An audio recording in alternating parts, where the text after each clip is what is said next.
राजधानी रे आत्मदाह उद्यम रवि टॉकीज अंचल रे आत्मदाह उद्यम खबर आसी अल्पके बर्तिले 28 वर्षीय युवक रवि टॉकीज रे फाइनेंस कंपनी रे से काम करती दिन प्राय 11:30 एभली अघटना घटिथिबार खबर रही।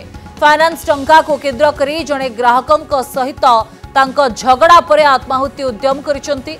तांको प्रबल माड़ मरा जाइतिला जाहाकु नै से निया लगाई आत्मदाह उद्यम करिथिबा जणा पड़िछे। परे तांको हॉस्पिटल रे भर्ती करा जाइतिबा मध्य सूचना रही। एक्सक्लूसिव दृश्य आपण माने देखि पारुछंती। पाटीतुंड झगड़ा हबा परे तांको माड़ मरा जाइतिबा नै से अभियोग करथिले एवं ता परे ही से निया लगाई आत्माहुति उद्यम करिसंती।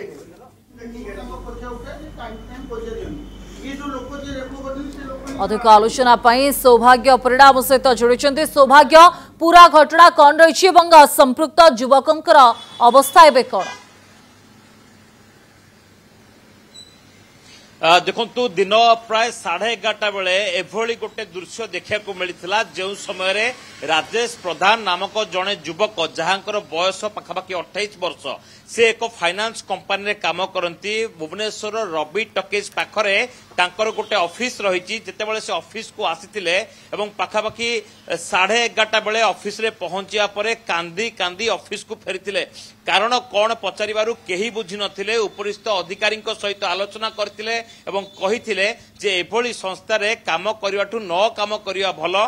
मते घटनास्थल में माड़ मरागला। उक्त व्यक्ति जनक होउछंती फाइनेंस एजेंट जो समय कौन सी एक फाइनेंस कंपनी रे से काम करुछंती किछि व्यक्ति पाखु जाइतिले टंका आदाय करिया को अर्थात ईएमआई जो रहिता ताको आनिया पाई जे समय से ईएमआई आनिया पाई जाइछंती सेठी तांको संगबद्ध भाबरे केनाल रोड पाखरे किछि युवक अतर्कित आक्रमण करथिले। माड मारी घटनास्थल भगई जाइतिले। माड खाई लहुलुआन हेबा परे से मजे निज ऑफिस को आस्तिले और ऑफिस रे पहुंचिया परे कहितिले दयाकोरी निकटस्थ थाना को चलतु सेठारे आमे अभियोग देबा और स्थानीय पीसीआर को डाकिबा कहीं मते माड़ मरागला मते न्याय दरकार।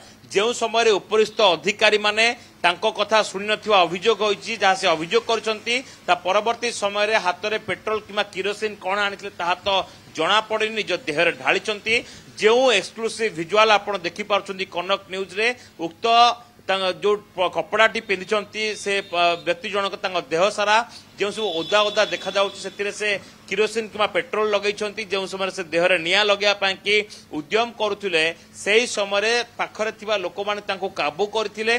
सहयोगी मान काबू करने सहित ऑफिस भितर नहीं बसई तेरे कहीं तुम निज देहरे निजे निया लगे चेष्टा कर पचारू से समय कहले जे पब्लिकली एते माड़ मरा गला। सौभाग्य निहाती भाव में आपण जो तथ्य रखुचंती जे एभली परिस्थिति रे से आत्माहुति उद्यम करिसंती ये तथ्य रखुतिले सौभाग्य।